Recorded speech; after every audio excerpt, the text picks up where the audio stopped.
This is the Canon 90D DSLR, digital single lens reflex. Reflex referring to a mirror that pops up in order to allow the light that travels through the lens to the sensor right at the back of the camera. Since we're on the lens right now, I'll just talk to you about this lens. All our cameras come with lens caps. Please make sure you return the camera with the lens caps, put them away in your pocket when you're about to take pictures, and put them back on when you've finished taking pictures. Let's put this one away for now. The other thing, when you are using the cameras, I strongly recommend, when you do not have the cameras on a tripod, to use the camera straps to keep the cameras safe and secure around your neck. They're very expensive, so let's take care of them. So on this lens, it is a zoom lens. It goes from the number 55, which is a telephoto closer up to our subject, to an 18, a wide angle lens. So it's an 18 to 55 zoom lens. Okay. On the lens you have two buttons. One that says AF to MF. This one refers to autofocus or manual focus.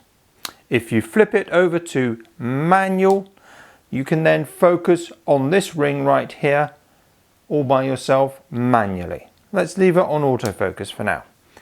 Next to that is a button that says stabilizer, on or off. This allows the camera to compensate when you are using the camera and you might be a bit shaky because it's a windy day or something. So probably best to leave it on there for now till you get used to it. I find them pretty much on all the time. Very useful.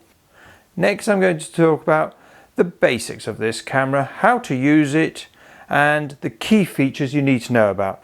You will see an awful lot of dials on here and buttons. We won't be talking about all of them, we'll just talk about some of the key ones that you need to know about. The first one I think you need to know about is the on-off switch, which is just here. Flip it on, the camera comes on straight away. It automatically cleans the sensor and it's ready to rock and roll. Next we'll talk about the camera settings. On the left here, where the on-off switch is, it is set up on the green A button just there. This is the one I strongly recommend you use just until you get started and understand how to use it. So we've got the camera turned on. We have the mode dial set on the A, and we wish to take a picture. Our hands will naturally sit around like this, and our finger here will automatically land on the shutter release button. Click it once and it'll just take as many pictures as you wish. That's because the camera is on the auto setting. It's doing everything for you, focusing and exposures. The camera has an optical viewfinder. You look through just here with your eye and it will show you exactly what you're seeing through the lens at the front.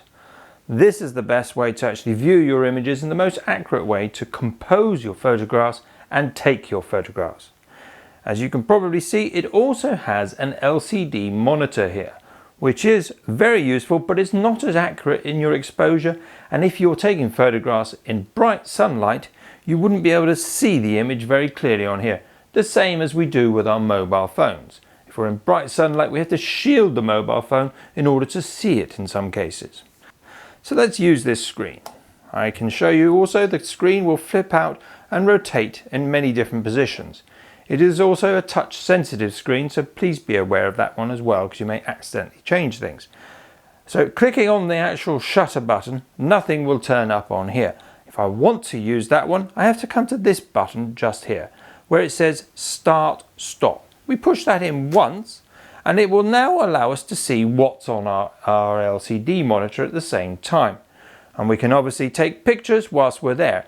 You can probably see that there are these little green squares in groups showing us where it's going to be in focus. That's the same as what we see when we look through the viewfinder, but they are red squares rather than green. I can't show you that one very well here. And when you want to take a picture, just click on the button and away you go, and it takes a photograph. So we wish to view the photographs that we've just taken, and we can do that by going just down here. There's a little blue button there, press it once and it will go to play mode and show you the photographs, and you can scroll through them and see the photographs that you like or dislike, and you can delete whichever one.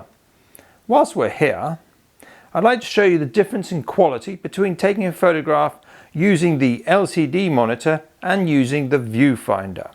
The first one, these were taken using the LCD monitor, the live view monitor, and they are a bit bright. They are the wrong exposure in my view. Then I took a photograph exactly the same with the viewfinder, the optical viewfinder, and it was far better quality. As you can see, the exposure is more accurate. Yeah, there is quite a difference there. So hence, I prefer to use the optical viewfinder whenever I possibly can. This is the mode dial on our 90D. At the moment it is set up as A. A does everything for you. The camera analyzes your scene and tries to choose the settings that produce the best image quality. So I'd recommend you start off using the A. As you get more advanced, you may decide that you wish to change the modes that the camera is set up on. If you wish to do that, you have to press in the center a locking button. You have to push it down and then you can turn the dial how you want. So we're going to turn it and we're going to look at the first one that comes up just there. This is special scenes. This has automatic modes for capturing specific types of scenes. So let's say you wanted to do some portrait photography, landscape, close-up photography or sports photography. When you use this one, will put the camera in the correct settings for that particular style of photography. So if it was sports, it would adjust the shutter speed to be faster to get the best, sharpest image of a fast moving object.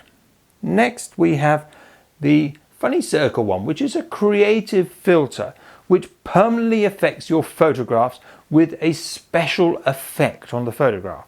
So I would recommend you don't use this one too much, as it will be a permanent effect. You will find it very hard to remove it in Photoshop later on.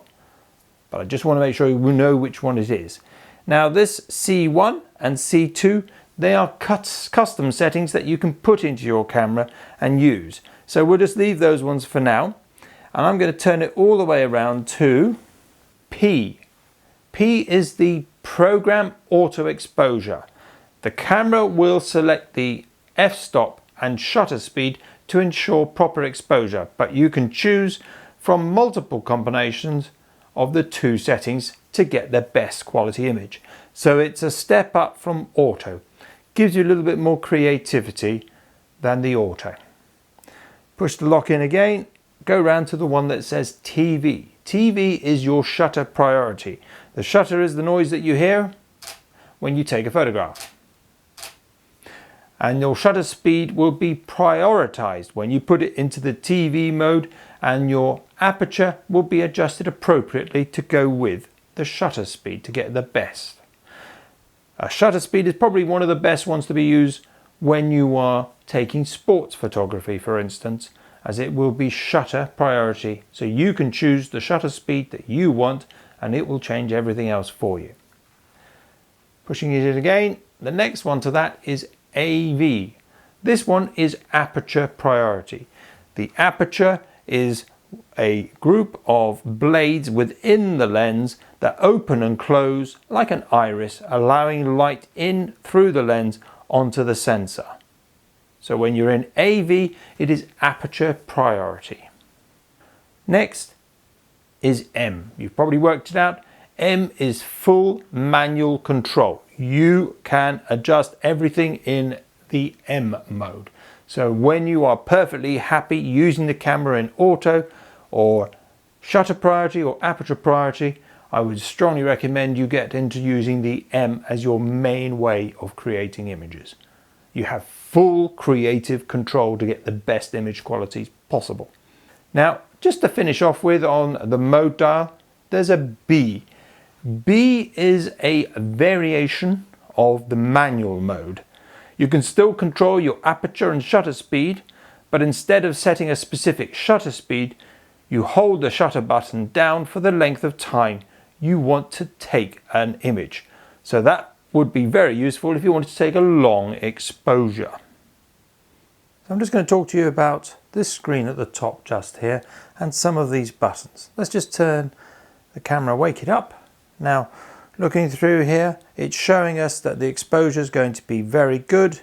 If it was over this way or over this way, it would either be too light or too dark. Yeah.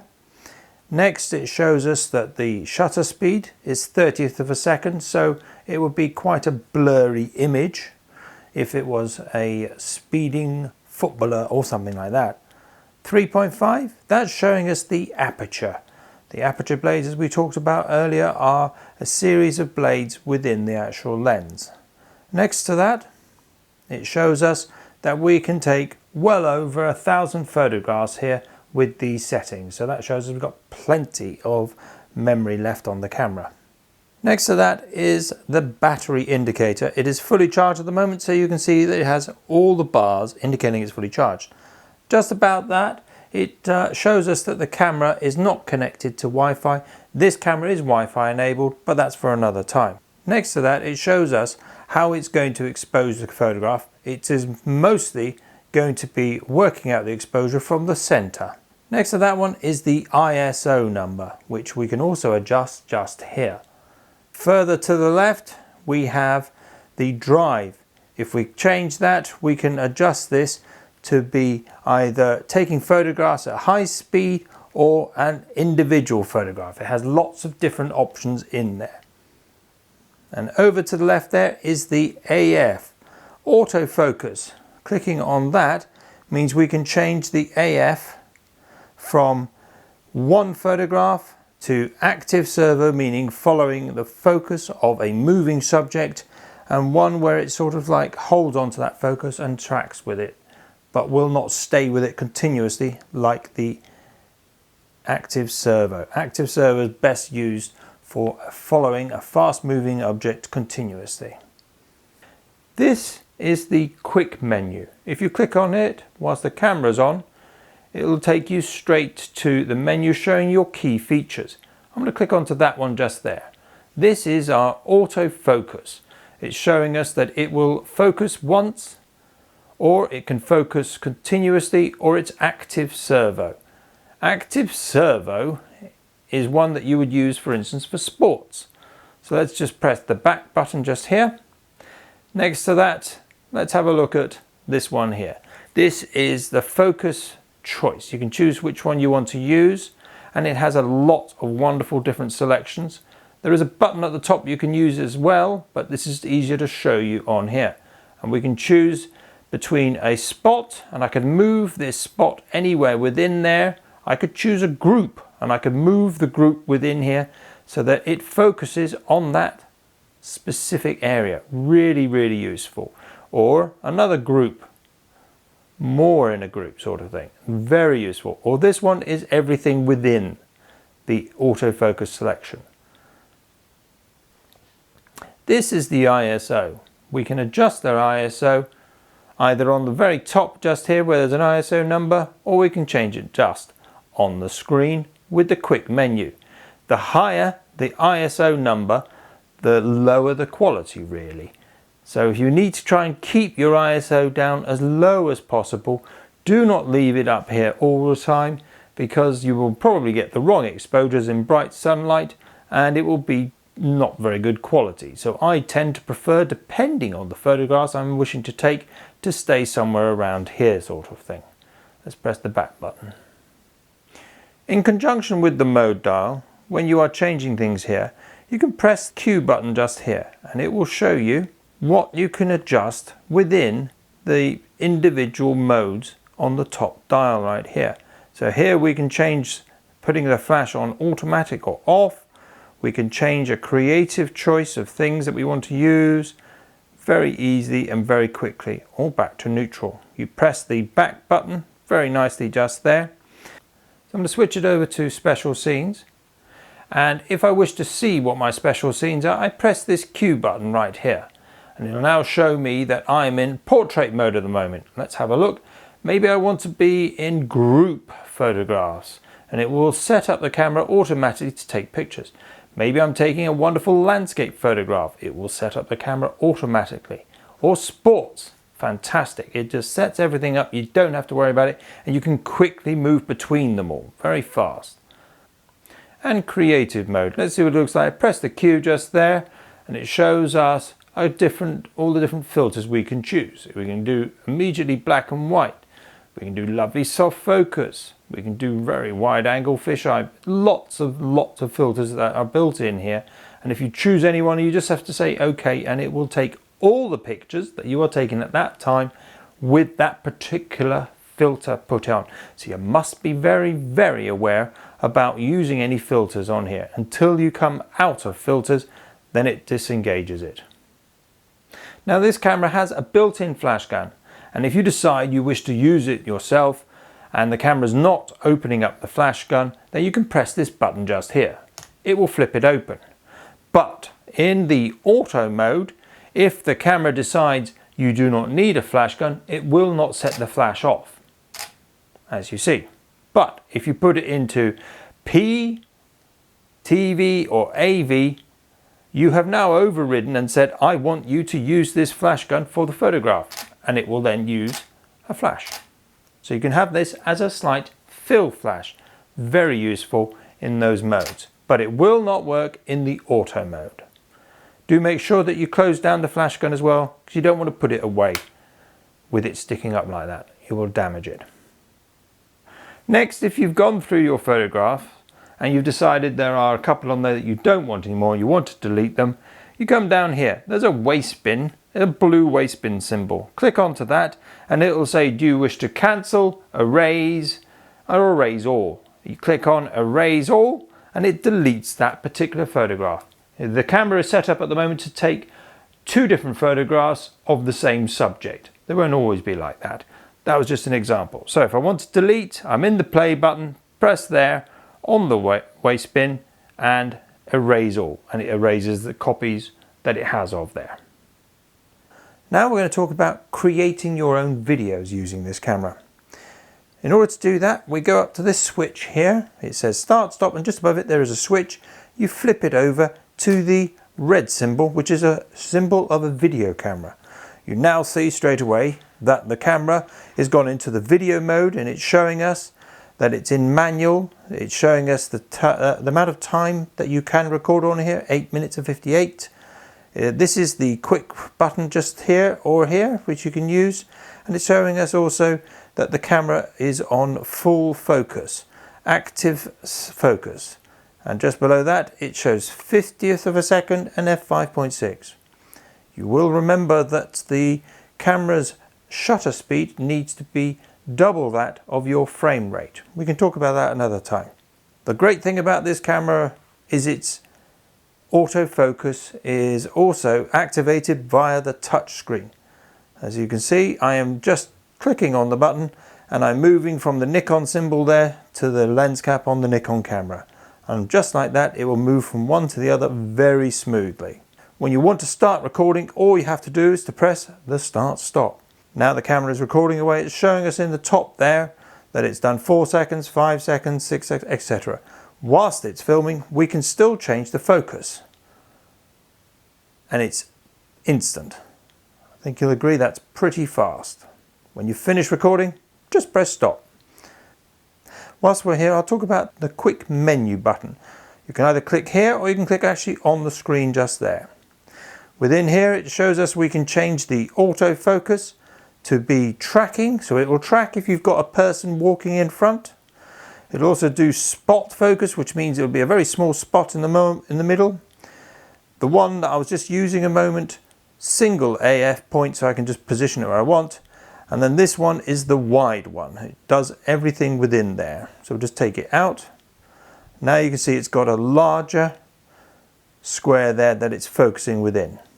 Also within there you have your video presets that you can change yourself.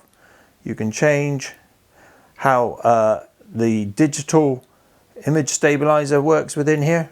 You can see the audio level, which is the moment you can see that's my voice at the moment. You can plug your headphones in here. Below that arrow is the auto white balance, which you can change and overrule it and do your own. And then there's various other ones that you won't really need to be using. They're the key ones that I need you to learn about. I also wanted to make sure you're aware that down the bottom here is a lock device. Very handy if you've got your camera over your shoulder and you're walking around and you want the camera on, but you don't want to accidentally take a photograph. Very useful. So flip it up and it will lock the camera. But it is quite easy to knock this sometimes. So do make sure when you pull out your camera and you wish to take a picture, finding it doesn't work, do make sure that this is flipped down, and that will give you full operation of the camera again. In order to change the battery, all we need to do is take it off the tripod if it's on one and go down to the bottom here. This is the battery compartment. Don't try and open it when it's this way up, open it this way up. As you'll see, when I open the hatch and I flip this white switch, the battery slightly pops out. So don't open it facing down because you could drop the battery. Let's not damage that. The batteries only go in one way. You cannot force them any other way. You will damage the camera or the battery trying to put it in incorrectly. So we've got our contact points just here. Slide it in nicely. It just falls in literally. Lock it in, close down the hatch. Camera's ready to rock and roll. We now finished taking our photographs and videos and transferring them over to a computer or external hard drive, all copied. In order to return the camera, we must format the card, the SD card that's in here. Press the menu button and by default it will go to the camera settings, which is the red menu options. We want to go to this one. That one is the maintenance. It looks like a spanner. Straight away it comes into format card. We wish to format this card? Yes. And it gives us a confirmation. Are you certain? Because you must be certain that you've got everything off of the SD card before you do this. We are certain. I am certain. Okay. Formats the card. Camera is ready to be returned.